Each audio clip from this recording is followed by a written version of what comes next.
여러분 안녕하십니까? 광주 MBC 뉴스투데이 시작합니다. 먼저 오늘의 주요 뉴스입니다. 어젯밤 전남 신안해상에서 승객과 승무원 267명을 태운 대형 여객선이 좌초했습니다. 모두 구조된 가운데 좌초 당시 충격으로 일부 승객이 부상을 입었지만 다행히 큰 인명피해는 발생하지 않았습니다. 독립운동가의 후손인 카자흐스탄 고려인 학생들이 광주를 방문해 민족의 뿌리와 정체성을 공유했습니다. 진로 설계에 대한 고민이 깊은 청년층을 위해 대학들이 학생들의 전공 탐색과 진로 설계를 돕고 있습니다. 학교 비정규직 노조가 총파업을 예고하면서 교육당국이 급식과 돌봄, 통학 등을 위한 비상대책 마련에 들어갔습니다. 어제 저녁 전남 신안해상에서 200여 명을 태우고 제주에서 목포로 향하던 여객선이 좌초됐습니다. 다행히 승객들은 3시간여 만에 모두 구조됐는데요. 여객선 CCTV와 항해 데이터 기록 장치를 확보한 해경은 오전 중에 수사팀을 꾸려 사고 원인 조사에 들어간다는 계획입니다. 박혜진 기자가 취재했습니다. 깜깜한 바다 위, 여객선 절반이 돌섬 위에 올라 걸쳐진 채 멈춰 있습니다. 어제 저녁 8시 16분쯤 제주에서 목포로 출발한 여객선 퀸 제누비아 2호가 신안군 족도에 좌초됐다는 신고가 해경에 접수됐습니다. 당시 배 안에는 승객 246명과 승무원 21명 등 모두 267명이 타고 있었습니다. 해경은 가용 세력을 동원해 승객 200여 명을 경비정 7척에 나눠 목포 해경 전용 부두로 이송하는 등 3시간여 만에 모두 구조했습니다. 되게 짧게 쿵쾅쿵쾅 이렇게 뭐가 부딪히는 소리였어요. 그냥 아이가 미끄러져서 넘어졌어요. 사고 당시 충격으로 승객들이 허리와 목을 다치고 20대 임산부는 복통을 호소하는 등 승객 27명이 부상을 입어 병원으로 이송됐습니다. 나머지 승객들은 목포 소재 두 호텔에 나눠 몸을 추스르고 있습니다. 26,500여 톤 규모의 여객선에는 화물차 등 118대의 차량이 실려 있던 가운데 침수나 화재 피해는 없었던 것으로 파악됐습니다. 차가 언제 나올지 또 모르고 안내드릴게요, 제 직원이. 지금 이제 거래처에도 다 물건 이제 가야 되는데 이제 못 가고 이제 그게 이제 어떻게 될지 변사. 해경은 사고 직후 사고 원인을 분석하기 위한 여객선 내 CCTV와 항해 데이터 기록 장치인 VDR 등을 확보했습니다. 그 당시에 변침 시점이 좀 늦었다는 거, 그다음에 그 조타실에 있었던 사람들의 과실이 있었다, 이런 부분에 대해서 집중 확인할 예정이고요. 해경은 오전 중 민관 합동수사팀을 꾸려 항해사의 과실 여부와 여객선에 문제가 있었는지 여부 등을 조사할 예정입니다. MBC 뉴스 박혜진입니다. 선박 사고 당시 충격으로 승객 27명이 부상을 입었지만 다행히 큰 인명피해는 없는 것으로 파악됐습니다. 해경과 승객들의 차분하고 신속한 대응 덕분이었습니다. 이어서 안준호 기자의 보도입니다. 사고 선박에서 구조된 승객들이 경비 함정을 타고 목포 해경부두에 도착합니다. 임산부와 어린이, 노약자 등이 가장 먼저 도착했고 구조 순서에 따라 7차례에 걸쳐 승객과 매점 직원 등 246명이 육지로 빠져나왔습니다. 그때 상황이 어땠어요? 사람들 막 우왕좌왕하고 어떤지.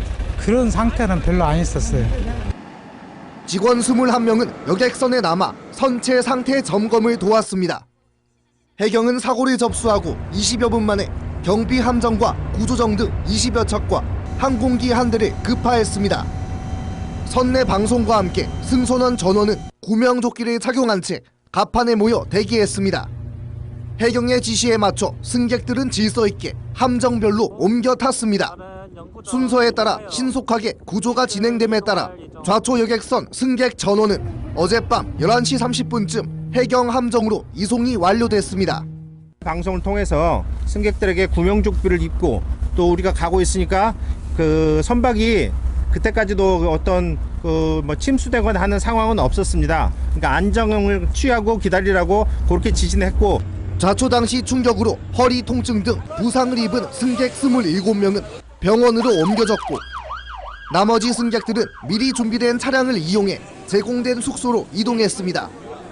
현장에는 오늘 새벽 1시 10분쯤 해사 안전감독관 등이 투입돼 선체 안전 상태 진단이 이뤄졌으며 만조시 섬에서 빠져나온 여객선은 목포항에 자력 입항했습니다. MBC 뉴스 안준호입니다. 오늘은 어제보다 한결 더 포근한 가을 날씨가 예상됩니다. 출근길 기온은 4도 안팎으로 어제와 비슷한데요. 한낮 기온은 15도 안팎까지 오르면서 어제보다 무려 5도가량 높은 기온 예상됩니다. 피부에 닿는 공기가 한결 부드럽게 느껴지겠는데요. 기온 변화가 아주 들쑥날쑥한 요즘입니다. 기온 잘 염두에 두시고 알맞는 옷차림으로 건강 잘 챙기셔야겠습니다. 하늘 모습 보시면 오늘 하늘 역시 고기압의 가장자리에 들어 있습니다. 가끔 구름 많이 지날 수 있겠고요. 서해안 지역을 중심으로는 더 흐린 날씨가 나타날 수 있겠습니다. 전남 많은 지역에서 출근길 기온 3도 안팎으로 어제만큼이나 쌀쌀한 날씨 보이고 있습니다. 기온은 오전 중에 빠르게 오름세를 보이겠고요. 목포와 무안에서 15도 안팎, 강진과 완도에서는 16도 안팎의 기온으로 낮 동안 한결 포근하게 느껴지겠습니다. 곡성의 현재 기온 1도 안팎까지 낮아지면서 추운 날씨 보이고 있는데요. 한낮 기온은 15도 안팎까지 오르면서 기온차가 매우 크게 벌어지겠습니다. 바다의 물결은 전해상에서 최고 1.5m로 잔잔하게 일겠습니다.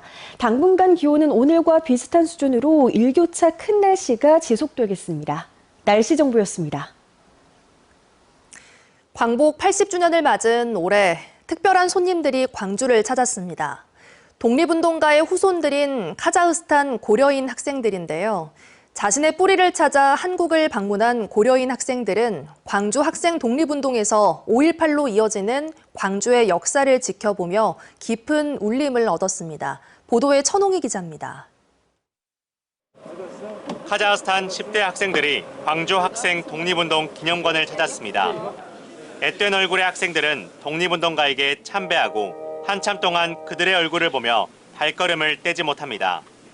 광복 80주년을 맞아 광주를 찾은 독립운동가 후손들입니다. Для меня большая гордость, что Чжи Чжихён был организатором за независимость Кореи. Для меня сейчас, для всей моей семьи это большая гордость, что мой корень семьи идет от этого предка, от этого лидера, за этого борца. 광주시 교육청과 광복회 광주시 지부는 최재형과 개봉우 등 독립운동가 후손과 고려인 학생 20여 명을 광주로 초청했습니다. 중앙아시아로 강제 이주당한 역사를 기억하고 독립운동가 후손들의 자긍심을 키우자는 취지입니다. 어렸을 때부터 자신의 뿌리를 궁금해했던 학생들에게도 이번 광주 방문은 의미가 컸습니다. Вообще, я знаю, что мой прадедушка, он был депрессирован в Казахстан, и он до сих пор жив. Ему сейчас 98 лет. Мы считаем себя корей-сарам, но то, что корни корейские, у нас есть. 그동안 광주 학생들은 해마다 카자흐스탄을 찾아 교류해왔지만 고려인 학생들이 단체로 광주를 방문한 건 이번이 처음입니다. 항일운동에서 5.18로 이어지는 광주의 역사는 고려인 학생들에게도 깊은 울림을 줬습니다. 우리가 가기만 할 것이 아니라 직접 광주로 초청해서 광주에 있는 학생 독립운동의 역사나 5.18의 역사를 같이 배운다면 아주 훌륭한 교류의 프로그램이 될 거라고 생각해서 고려인 학생들은 광주 일정을 마친 뒤 이번 주말 서대문 형무소 방문과 국립현충원 참배를 끝으로 카자흐스탄으로 돌아갈 예정입니다. MBC 뉴스 천홍희입니다. 청년층, 특히 대학생들의 취업난이 심각해지면서 진로 설계에 대한 고민도 깊어지고 있는데요. AI가 바꿀 미래 직업에 대비하고 학생들의 전공 탐색과 진로 설계를 돕기 위한 대학들의 발걸음도 빨라지고 있습니다. 한신구 기자가 취재했습니다. 범죄 현장의 물건에서 지문도 채취해보고 다양한 애니메이션 캐릭터를 활용해 키링도 만들고 캐릭터를 그려주시면 됩니다. 학생들의 진로 탐색과 설계를 돕기 위해 광주대학교가 자체적으로 마련한 전공 진로 디자인데이입니다. 각 학과에서 운영하는 부스에서는 교과 내용과 비교과 프로그램 등을 통해서 교육 내용은 물론 졸업 후 진출 분야에 대한 상세한 안내와 정보를 제공하고 있습니다. 처음에는 어떤 과인지 몰랐는데 우리가 시각을 어떻게 보느냐에 따라서 그거를 영상으로 어떻게 디자인할 수 있는지가 다른 점에 대해서 많이 알 수 있었던 것 같아요. 이번 프로그램은 자신의 적성과 미래에 맞는 취업 정보를 듣는 것보다는 직접 체험하고 느끼기 위해 마련됐는데 특히 AI가 바꿀 미래 시대에 대비해서 전공별 융합 아이디어도 눈길을 끌었습니다. 평생 교육사 분들이 좀 더 편안하게 이용할 수 있는 중점으로 만든 AI고요. 대학 측은 재학생들이 전공 간의 경계를 넘어서 각 학과의 특성을 더 깊게 이해하고 다양한 진로와 직업 선택의 기회를 갖도록 맞춤형 진로 취업 프로그램을 더욱 확대해 나가겠다고 밝혔습니다. 다른 전공들은 어떤 걸 배우는지 경험하고 직접 눈으로 확인하면서 융합 교육과정에 대한 자신감을 가지고 또 여기에 대해서 진출할 수 있도록 어떤 그런 경험의 장을 제공하고자. 갈수록 취업난이 심각해지는 요즘 이번 전공 진로 디자인 데이가 재학생들에겐 한 번 더 자신의 진로와 직업을 고민하고 설계해보는 자리가 되고 있습니다. MBC 뉴스 한신구입니다. 광주 전남 학교 비정규직 노조가 내일 총파업을 예고한 가운데 교육당국이 급식과 돌봄, 통학 등을 위한 비상대책 마련에 들어갔습니다. 광주 전남 교육청은 학교 비정규직 노조가 파업에 들어갈 경우에 대비해 정상급식이 어려운 학교에 우유와 빵 등 대체급식을 제공하기로 했습니다. 또 초등학교 돌봄교실은 대체 프로그램이나 학교 인력을 투입해 공백을 최소화하고 장애 학생의 통학버스 승하차 지원과 유아교육 방과 후 과정도 탄력적으로 운영하기로 했습니다. 한편 광주 전남 학교 비정규직 노조는 저임금 구조 개선과 근무 여건 향상 등을 요구하며 천망동성을 이어가고 있는데 내일 총파업을 예고한 상태입니다. 법무부가 서울중앙지검장에 박철우 대검찰청 반부패 부장을 임명한 가운데 신임 광주고검장에는 고경순 법무연수원 연구위원이 임명됐습니다. 이번 인사는 대장동 항소 포기 사태로 잇따른 사의에 따른 후속 인사입니다.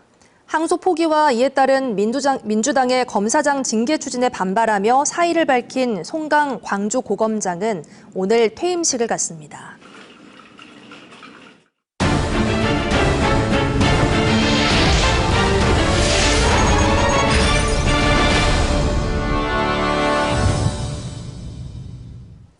전통문화유산과 기술력을 보전하고 전승하기 위해 우리나라에서는 명인 명장 제도가 운영되고 있습니다.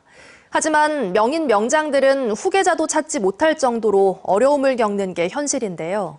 이들과 손을 잡고 침체된 지역에 활력을 불어넣어보자는 움직임이 있어 눈길을 끌고 있습니다. 이재원 기자의 보도입니다. 전 세계의 한류 바람을 몰고 온 한 애니메이션. 전통 각과 한복 그리고 장신구까지 애니메이션 곳곳에는 우리의 전통 문화 요소가 담겨 있습니다. K-컬처를 활용해 산업화에 성공한 것인데 정작 문화 원천의 본류에서는 그렇지 못하고 있습니다. 전통 문화와 기술력을 보존하기 위해 명인 명장 제도가 운영되고는 있지만 이들이 갖고 있는 유무형의 문화 자산은 말 그대로 자산에만 머물러 있습니다. 유구한 전통 역사 문화에서 다져진 이 좋은 것들이 그 후세에 전승이 안 돼요. 충분히 그 자원으로서 생활할 수 있는 경제적인 여력이 생기는 이런 환경이라야 되는데 경제력이 뒷받침되면 후계자 육성을 비롯해 명인 명장들의 문화 자산을 산업화할 수 있는 길이 열릴 수 있다는 얘기입니다. 전통 기술의 산업화 방향을 모색하기 위해 전국에서 모인 명인 명장들도 적절한 뒷받침만 있으면 K-컬처의 원류가 세계로 확산할 수 있다는 데 인식을 같이 했습니다. 특히 지역 현실과 특색을 반영한 맞춤형 정책이 결합되면 소멸 위기를 극복할 수 있다는 의견도 제시됐습니다. 재능을 나눈다면은 활성화될 것 같고요. 우리 청년들이 이런 데 지역 소멸 때문에 들어오면은 그 사람들이 부가가치를 창출할 수 있는 그런 걸 만들어줘야 돼요. 우리나라 식품명인 94명 가운데 7명을 보유한 담양을 세계로 향하는 한국 미식의 전초기지로 활용해야 한다는 구체적인 방안도 제시됐습니다. 이 자리가 마련돼서 더 이렇게 알리고 뻗어나가서 또 앞으로 산업화가 되고 그분들을 잘 이렇게 계승시켜서 또 앞으로 더 뻗어나갈 수 있는 그런 계기를 발판을 삼기로 했어요. 전라남도와 담양군은 이번 회의의 성과를 바탕으로 명인 명장 박람회를 추진하는 등 전통 문화와 지역 경제가 양립할 수 있는 구체적인 계획을 수립해 나갈 예정입니다. MBC 뉴스 이재원입니다. 지역사랑 상품권 사용처를 확대하는 내용의 법 개정안이 국회 상임위 법안심사 소위로 넘어갔습니다. 소상공인들은 생계에 타격을 입을 수 있다며 반발하고 있지만 농어촌 주민들의 편의를 고려해야 한다는 의견도 만만치 않습니다. 문형철 기자가 취재했습니다.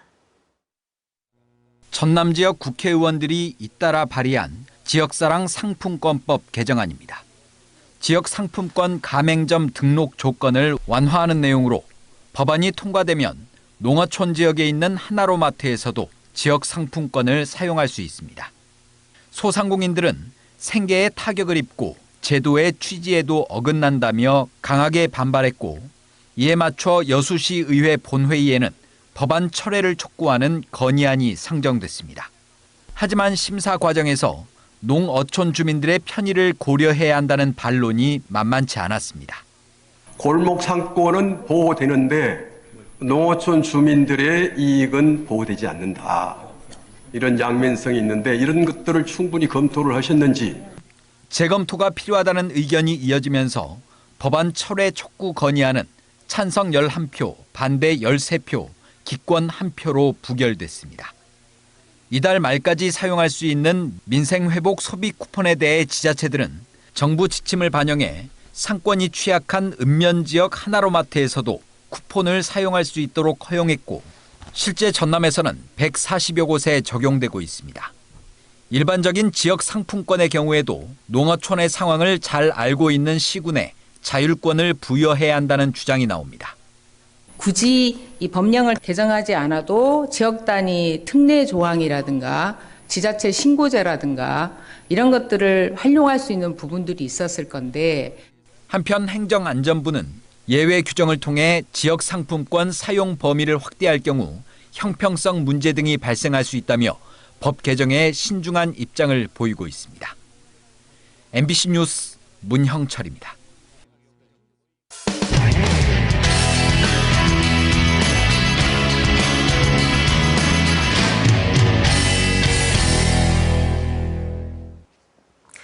이달 중 구체적인 윤곽이 드러날 것으로 기대를 모았던 공공기관 2차 이전의 로드맵 발표가 또다시 미루어졌습니다. 새 정부가 출범하면서 기대가 컸지만 비슷한 내용을 검토하는 용역이 또 시작되면서 2차 공공기관 이전은 최소 1년 이상 뒤로 밀리게 됐습니다. 원주문화방송 윤하은 기자가 보도합니다. 서울과 수도권에 밀집된 공공기관의 지역 이전을 골자로 하는 2차 공공기관 이전. 이재명 정부 출범과 동시에 국정과제에 포함되고 대통령 역시 수차례 강력한 추진 의사를 밝히면서 급물살을 탈 것으로 기대를 모았습니다.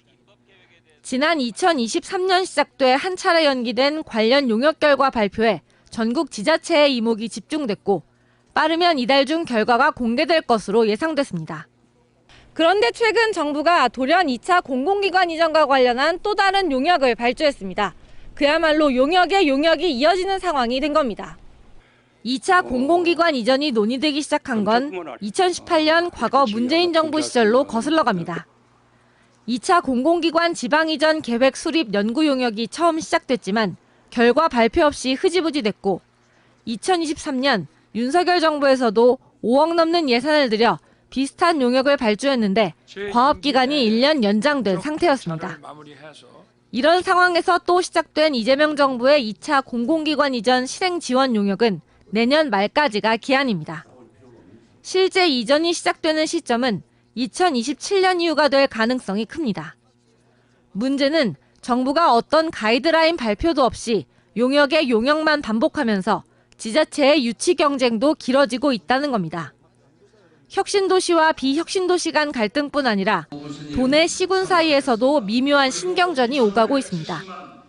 행정력의 세금 낭비, 희망 고문만 길어진다는 비판도 나오고 있습니다. 이미 지역 혁신도시로 이전한 공공기관들은 2차 이전의 규모는 1차 때보다 작을 것이라며 기존 혁신도시의 완성도를 높이고 시행착오를 줄이기 위해서라도 같은 곳의 기관들을 모으는 것에 힘을 싣고 있습니다. 기존 도시로 가는 것이 이전하는 기관 입장에서 봐서도 뭐 건물을 지어야 되거나 이런 문제들을 쉽게 해결할 수 있는 부분들이 있죠. 지금의 혁신 도시가 더 자리 잡고 더 커지는 데 더 큰 효과가 있지 않을까 싶습니다. 지역 균형 발전의 핵심 과제이자 지방 소멸을 막는 대안으로 꼽히는 2차 공공기관 이전. 속도전만이 능사는 아니겠지만 용역만 하다 흐른 시간만 벌써 7년째입니다. MBC 뉴스 윤하은입니다. 가뜩이나 고령화가 심각한 우리 농업은 기후변화로 종잡을 수 없는 날씨까지 더해지며 위기가 가속화하고 있는데요. 최근 농업 현장에 AI 기술이 접목되며 현재의 위기를 기회로 바꾸려는 노력이 지속되고 있습니다. 전주문화방송 이창익 기자의 보도입니다. 김제한 시설하우스에서 방울토마토 수확이 한창입니다. 오후 들어 외부 기온이 갑자기 뚝 떨어지자 팬이 가동되고 온실 천장의 보온 덮개도 자동으로 움직입니다. 이 시설하우스는 외부 환경이나 작물 생육 상태에 따라 스스로 온도와 습도, 일사량을 조절하는 스마트 온실입니다.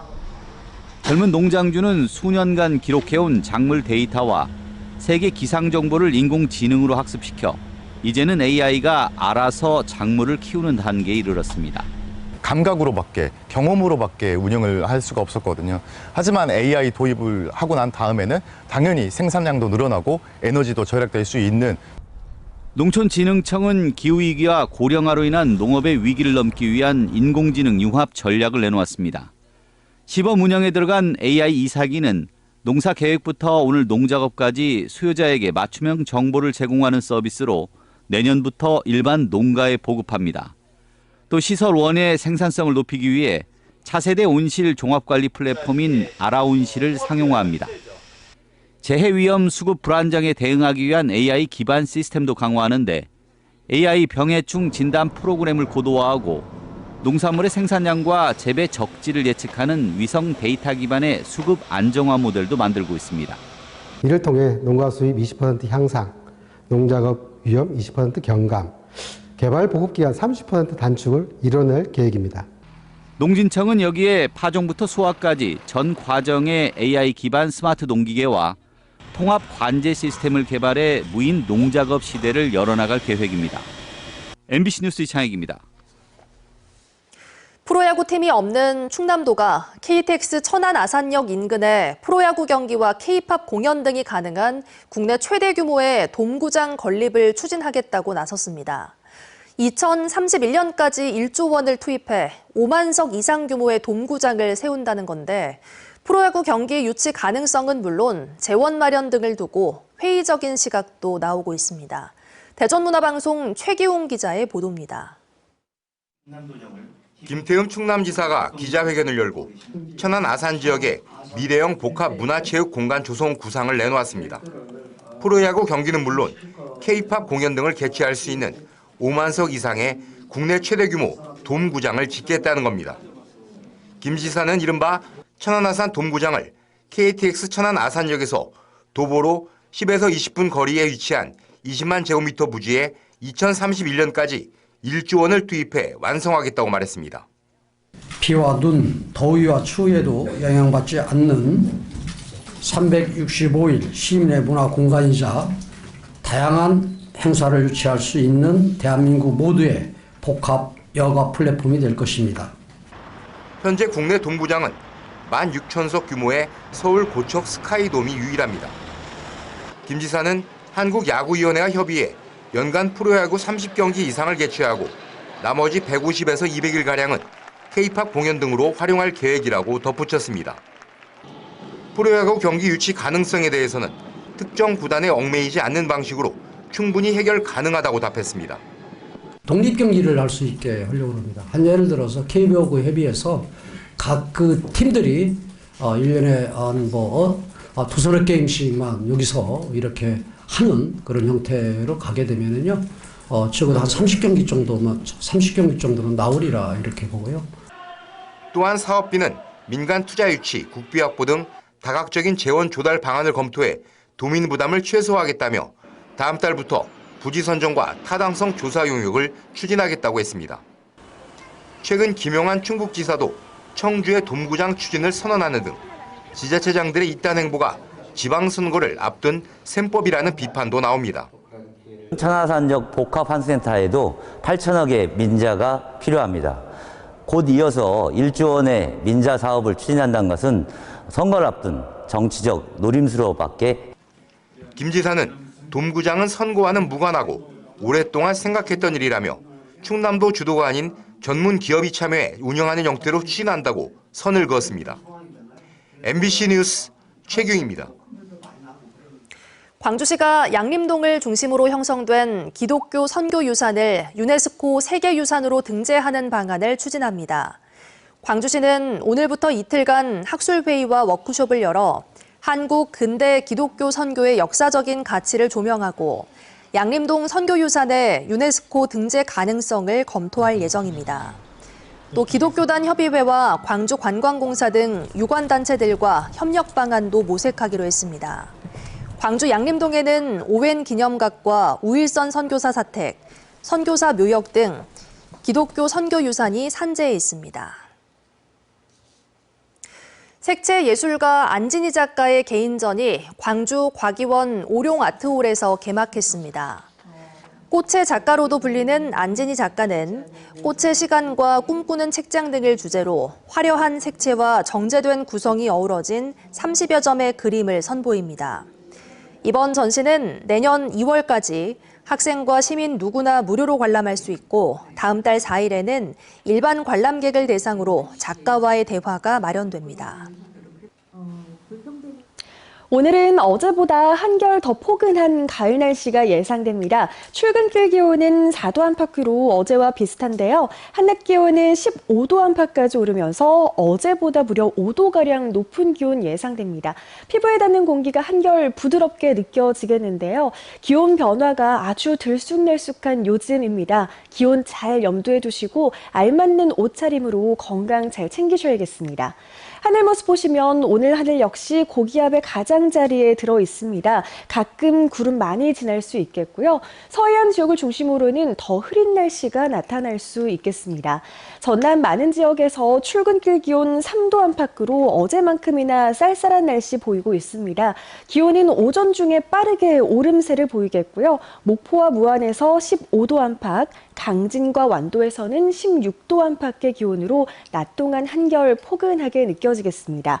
곡성의 현재 기온 1도 안팎까지 낮아지면서 추운 날씨 보이고 있는데요. 한낮 기온은 15도 안팎까지 오르면서 기온차가 매우 크게 벌어지겠습니다. 바다의 물결은 전해상에서 최고 1.5m로 잔잔하게 일겠습니다. 당분간 기온은 오늘과 비슷한 수준으로 일교차 큰 날씨가 지속되겠습니다. 날씨 정보였습니다. 이상으로 뉴스 마칩니다. 함께해 주신 여러분 고맙습니다. 언제 어디서나 내 손 안의 뉴스. 광주 MBC 뉴스 유튜브 구독으로 함께하세요.